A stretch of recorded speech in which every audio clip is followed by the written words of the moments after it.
دعائے قنوت کب کی جائے اور دعائے قنوت کون سی والی پڑھی جائے؟ ہاں جی، کون سی والی پڑھنی ہے جی؟ کون سی پڑھی جائے اتنا ہی کافی تھا. کون سی والی سے کوئی دین ٹولہ نہیں بن گیا. چلیں جی، کون سی دعا پڑھی جائے؟ ہاں جی میرے بھائی، جو میرے سامنے دو صحابہ بیٹھی ہیں 4-5 میرے بھائی، بتائیں گے کون کون سی دعا پڑھتی ہیں آپ وتر میں، وتر کے قنوت میں؟ بھائی صاحب کون سی پڑھتے ہیں آپ؟ اللہم اہدنی. آپ بیٹا کون سی پڑھتے ہیں؟ اللہم اہدنی والے. اللہم اہدنی کیوں جی؟ یہ تو اللہم اہدنی بتا رہے ہیں. اللہم انا نستعین کا بھی پڑھتے ہیں بھائی. اسی لیے بھائی نے سوال کیا کون سی دعا پڑھنی ہے. آپ سمجھائیے سوال کیوں آیا ہے؟ کیونکہ کچھ لوگ پڑھتے ہیں اللہم اہدنی، کچھ پڑھتے ہیں اللہم انا نستعین، اور آپ میں سے عام تر لوگ یہ نہیں جانتے تفصیلات کیا ہے. اللہم اہدنی پڑھتا ہوں تو کیوں، اللہم انا نستعین کا پڑھتا ہوں تو کیوں. ابھی یہ گفتگو دھیان سے سن لیں تاکہ آپ کو فیصلہ کرنے میں آسانی ہو کہ کون سی دعا پڑھنی ہے. یاد رکھیے گا قنوت دو ہوتے ہیں، ایک قنوت وتر اور ایک قنوت نازلہ. آج سب کیا نام ہے؟ قنوت نازلہ. نازلہ کس کو کہتے ہیں؟ عربی زبان کا لفظ ہے. نازلہ کہتے ہیں کسی بڑے حادثے کو، بڑی مصیبت کو، بڑی پریشانی کو. نبی علیہ الصلوۃ والسلام جب کبھی کوئی بڑی مصیبت آتی تو اس مصیبت کی وجہ سے ایک دعا کیا کرتے تھے. کب کرتے تھے؟ فرض نماز میں. کب کرتے تھے صاحب؟ بولیے ذرا، کس نماز میں؟ فرض نماز کی آخری رکعت میں رکوع کے بعد ہاتھ اٹھا کے دعا کیا کرتے تھے اور صحابہ کرام پیچھے سے آمین کہا کرتے تھے. فرض نماز میں، فرض نماز کی آخری رکعت میں رکوع کے حاجی صاحب میرے ساتھ ہی ہیں نا آپ؟ فرض نماز کی کوئی بھی فرض نماز ہو، چاہے ظہر ہو، چاہے عصر ہو، چاہے مغرب ہو، چاہے عشاء ہو، کوئی بھی ہو. بلکہ شافعی حضرات، کن کا نام لے رہا ہوں میں؟ شافعی حضرات جو اپنے آپ کو امام شافعی کی طرف منسوب کرتے ہیں، وہ تو آج بھی ہر فجر نماز کی آخری رکعت میں یہ کام کرتے ہیں. اگرچہ ان کا یہ عمل غلط ہے. کیوں؟ کیونکہ یہ ہے قنوت نازلہ، جب مصیبت آئے تب یہ کام کریں. روزانہ کی بنیاد پہ فجر نماز میں یہ کام کرنا یہ درست نہیں. لیکن ویسے میں آپ کو بتانا چاہ رہا ہوں کہ وہ آج بھی وہ کام کرتے ہیں. تو یہ ہے قنوت نازلہ. تو ایک قنوت ہو گیا مصیبت والا، اسے کیا کہتے ہیں؟ قنوت نازلہ. اور ایک قنوت ہو گیا وتر والا، اسے کہتے ہیں قنوت وتر. ٹھیک ہے جی؟ اچھا، اب میرے بھائی جو دعا میرے بھائی پڑھتے ہیں اللہم انا نستعین کا، اے اللہ ہم تجھ سے مدد مانگتے ہیں، یہ دعا نبی علیہ الصلوۃ والسلام سے ثابت نہیں ہے. یہ جناب عمر فاروق سے ثابت ہے، اور عمر فاروق سے یہ ثابت ہے کہ قنوت نازلہ میں یہ دعا پڑھا کرتے تھے. کب پڑھا کرتے تھے ایسا؟ تحقیق کیجیے گا بعد میں جا کے، لیکن سن لیں فی الحال یہ معلومات آپ ذہن میں بٹھا لیں. اگرچہ شک کی بنیاد پہ بٹھائیں، کوئی بات نہیں، مجھے کوئی اعتراض نہیں ہے. آپ جا کے اس کی تحقیق کریں. یہ قنوت، یہ دعا اللہم انا نستعین کا جناب عمر فاروق پڑھتے تھے، اور کس قنوت میں پڑھتے تھے؟ قنوت نازلہ میں. جبکہ اللہم اہدنی فیمن ہدیت، یہ دعا ثابت ہے پیارے حبیب علیہ الصلوۃ والسلام سے.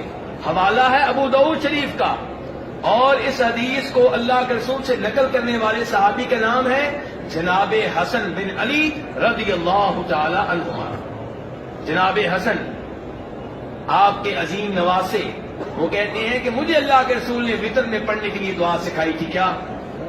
اللہم اہدنی فیمن ہدیت. یہ دعا میرے بھائی یاد کر لیں اور اس کا ترجمہ پڑھیں، آپ کو پتا چلے گا. بڑی شاندار دعا ہے.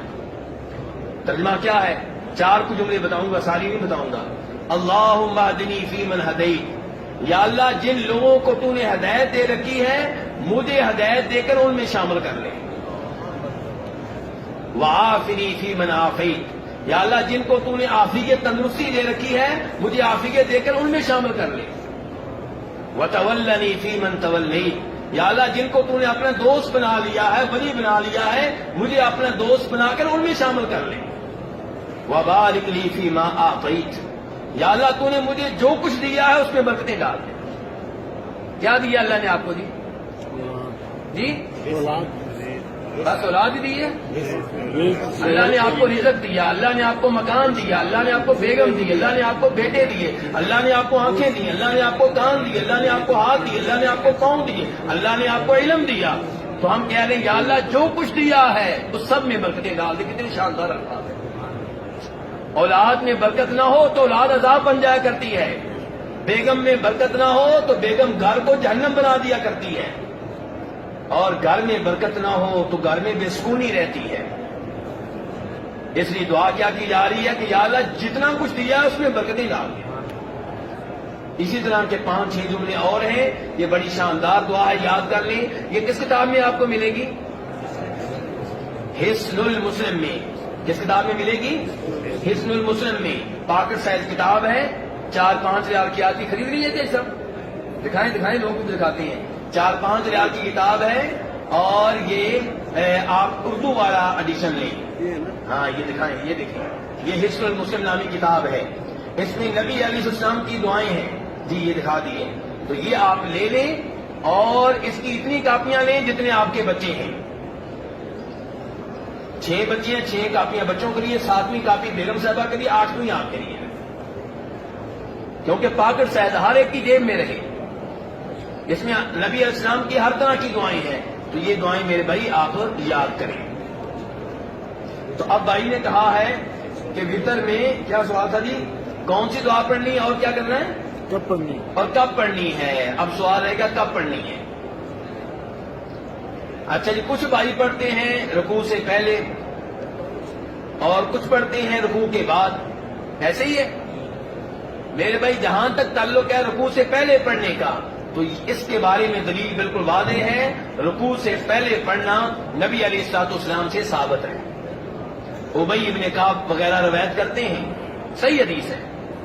اور اگر آپ رکوع کے بعد پڑھتے ہیں تو انشاءاللہ اس کی بھی گنجائش موجود ہے, لیکن رکوع سے پہلے پڑھنا یہ بالکل واضح ہے.